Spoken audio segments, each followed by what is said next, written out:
পঞ্চম শ্রেণীর শিক্ষার্থী বন্ধুদের জন্য অধ্যায় ২ গাণিতিক বাক্য চ্যাপ্টার থেকে অর্থাৎ ১৭ পৃষ্ঠার অঙ্কের সমাধান করব আজ আমরা। এখন প্রথমত একটি অঙ্ক দেওয়া আছে, ৪৮টি লিচু কয়েকজন শিক্ষার্থীর মাঝে সমানভাবে ভাগ করে দেওয়া হলো যাতে প্রত্যেকে ৮টি করে লিচু পায়। এখন ১ নম্বরে একটি প্রশ্ন করেছে, শিক্ষার্থীর সংখ্যা ক ধরে গাণিতিক বাক্যটি লিখে। অর্থাৎ এই যে বলা হয়েছে কয়েকজন শিক্ষার্থীর মাঝে সমানভাবে ভাগ করে দিতে, এখন কয়েকজন বলতে কতজন সেটা তো আমরা জানি না। এখন এই অজানা শিক্ষার্থীর সংখ্যাটাকে আমরা ক ধরে নিব। তাহলে ক ধরে একটা গাণিতিক বাক্য তৈরি করতে বলা হয়েছে, আর ২ নম্বরে সেই গাণিতিক বাক্য থেকে ক এর মান নির্ণয় করতে বলা হয়েছে। তাহলে আমরা প্রথমে ১ নম্বর অঙ্কের সমাধানটি করব। আমরা যেহেতু শিক্ষার্থীর সংখ্যা আমরা জানি না, সেজন্য আমরা ধরে নেব, মনে করি শিক্ষার্থীর সংখ্যা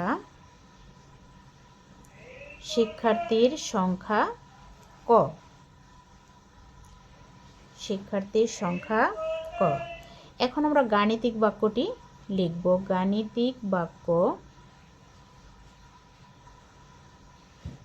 গাণিতিক বাক্যটা কি হবে?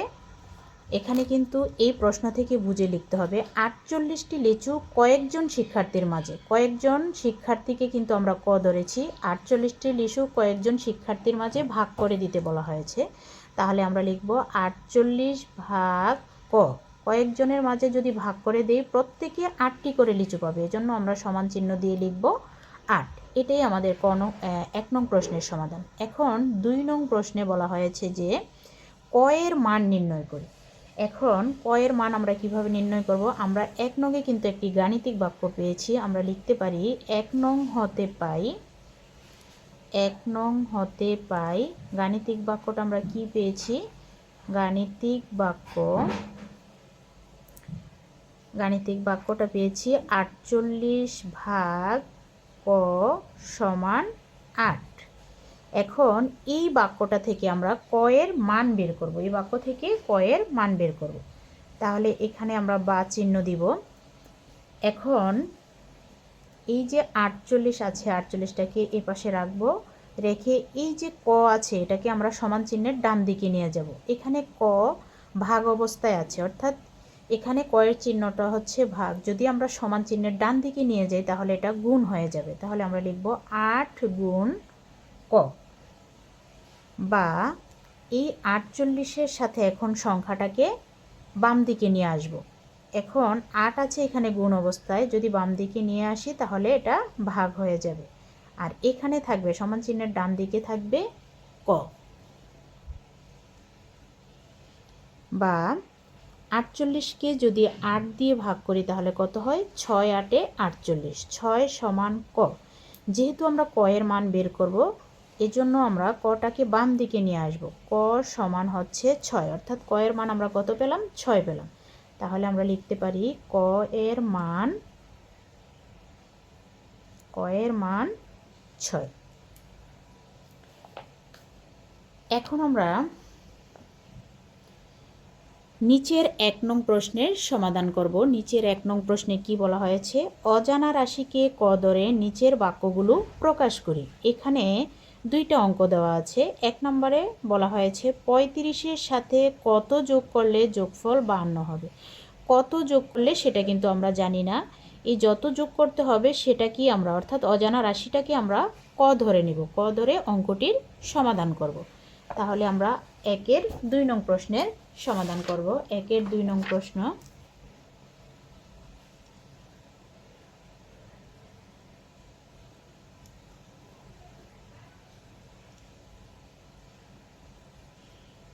আচ্ছা, ১-এর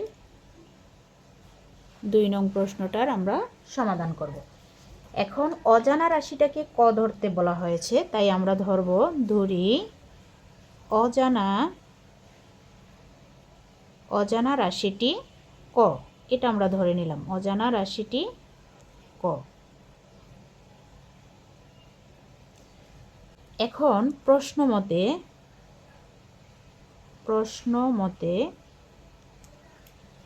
আমরা কি লিখতে পারি? এখানে কিন্তু বলা হয়েছে 35-এর সাথে কত যোগ করলে 35-এর সাথে কত যোগ করলে যোগফল 52 হবে। 35-এর সাথে কত যোগ করলে যোগফল 52 হবে।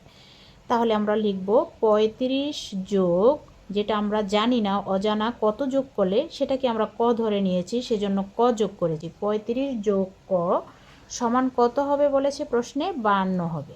এইটাই হচ্ছে আমাদের গাণিতিক বাক্য। জাস্ট আমাদের একটা গাণিতিক বাক্য তৈরি করতে বলা হয়েছে। এবার আমরা 2 নং প্রশ্নের সমাধানটা করব। 2 নং প্রশ্নে কি বলা হয়েছে?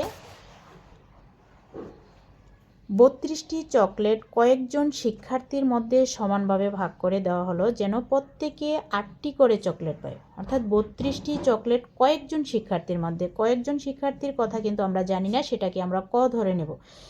এই 32টি চকলেট যদি কয়েকজন শিক্ষার্থীর মধ্যে ভাগ করে দেওয়া হয়, তাহলে প্রত্যেকে 8টি করে চকলেট পায়। তাহলে আমরা ধরে নেব শিক্ষার্থীর সংখ্যা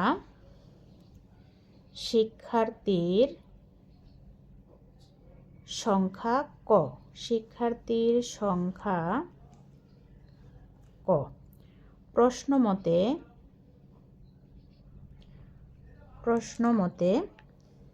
32টি চকলেট কয়েকজন শিক্ষার্থীর মধ্যে ভাগ করতে বলা হয়েছে। তাহলে আমরা লিখব 32 কয়েকজন শিক্ষার্থীকে আমরা কি ধরেছি? ক ধরেছি, এই জন্য ভাগ চিহ্ন দিয়ে ক লিখব। ভাগ করলে বলেছে যে প্রত্যেকে 8টি করে চকলেট পায়, তাহলে আমরা সমান চিহ্ন দিয়ে লিখব 8। এখন আমরা এই সমীকরণ থেকে ক এর মান নির্ণয় করব। এখন এই যে 32 আছে, এখানে আমরা 32 লিখব। এবার সমান এই 8, এই কটাকে ডান পাশে আমরা গুণ চিহ্ন করে নিয়ে যাব, কারণ ক এর আগে কি আছে? ভাগ চিহ্ন আছে, তাই আমরা ডান পাশে নিলে এটা কি হয়ে যাবে? গুণ চিহ্ন হয়ে যাবে। তাহলে বা 32 সমান 8 গুণ ক, বা এই 32-এর সাথে এখন 8টাকে নিয়ে আসব বাম দিকে। এটা আছে 8 গুণ অবস্থায়, এই পাশে যদি আসে তাহলে কি হয়ে যাবে? ভাগ হয়ে যাবে। 32 ভাগ 8 সমান কত? ক। এখন 32কে যদি 8 দিয়ে ভাগ করি কত হয়? 4 8 32, 4 সমান ক। অর্থাৎ ক এর মান বের করতে বলা হয়েছে। এখন আমরা কটাকে বাম দিকে নিয়ে আসব। তাহলে আমরা লিখতে পারি সুতরাং ক সমান 4। তাহলে ক এর মান আমরা কত পেলাম? ক এর মান 4।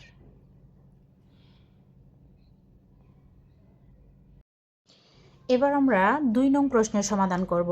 2 নং প্রশ্নে কি বলা হয়েছে? অজানা সংখ্যাকে ক ধরে গাণিতিক বাক্য লিখি এবং ক এর মান নির্ণয় করি। অর্থাৎ অজানা সংখ্যাটাকে আমাদের ক ধরতে হবে, তারপর একটা গাণিতিক বাক্য নির্ণয় করে তার থেকে ক এর মান বের করতে হবে। এখন 1 নম্বরে কি বলেছে? একটি সংখ্যার সঙ্গে 20 যোগ করলে যোগফল 160 হয়। একটি সংখ্যার সাথে যদি আমরা 20 যোগ করি তাহলে যোগফল 60 হবে, 160 হবে, সরি। এখন আমরা কি লিখব? একটি সংখ্যা আমরা জানি না, সেজন্য আমরা ধরে নেব, মনে করি একটি সংখ্যা ক। একটি সংখ্যা ক। এখন গাণিতিক বাক্যটা কি হবে? একটি সংখ্যাকে ক ধরে আমরা এখন গাণিতিক বাক্যটা তৈরি করব। গাণিতিক বাক্য।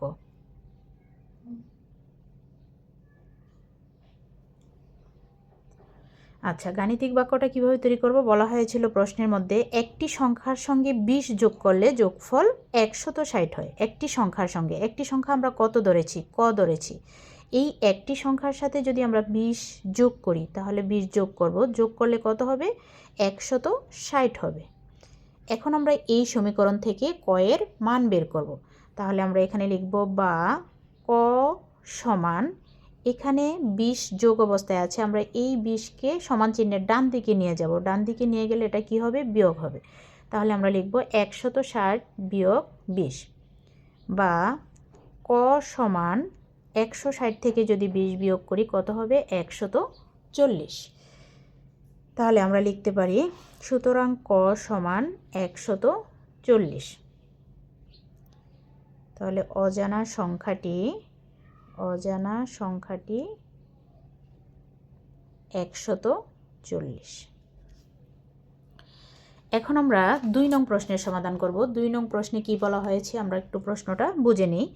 একটি সংখ্যাকে 7 দ্বারা ভাগ করলে ভাগফল 5 এবং ভাগশেষ 4 হয়। একটি সংখ্যাকে 7 দ্বারা যদি ভাগ করি, একটি সংখ্যাকে বলতে যেই সংখ্যাটা আমরা জানি না সেই সংখ্যাটাকে আমরা ধরে নেব ক। এখন 7 দ্বারা ভাগ করলে আমরা যেই সংখ্যা দিয়ে ভাগ করি সেটা কিন্তু হয় ভাজক, আর এখানে ভাগফল দেওয়া আছে, ভাগশেষ দেওয়া আছে, আর আমরা একটি সংখ্যাকে ক ধরে নেব, সেটা হবে ভাজ্য। তাহলে আমরা লিখি 2 নং প্রশ্নের সমাধানটা আমরা করব। ধরি একটি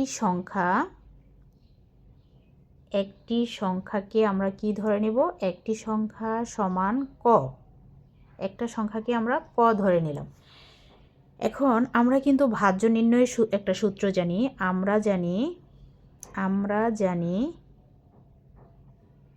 ভাজ্য সমান ভাজক গুণ ভাগফল যোগ ভাগশেষ। এই সূত্রটা কিন্তু আমরা জানি।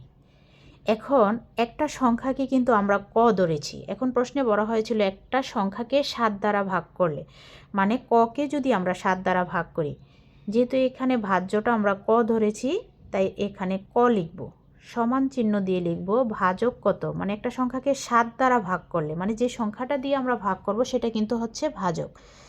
এই জন্য আমরা এখানে ভাজকের জায়গায় 7 লিখব।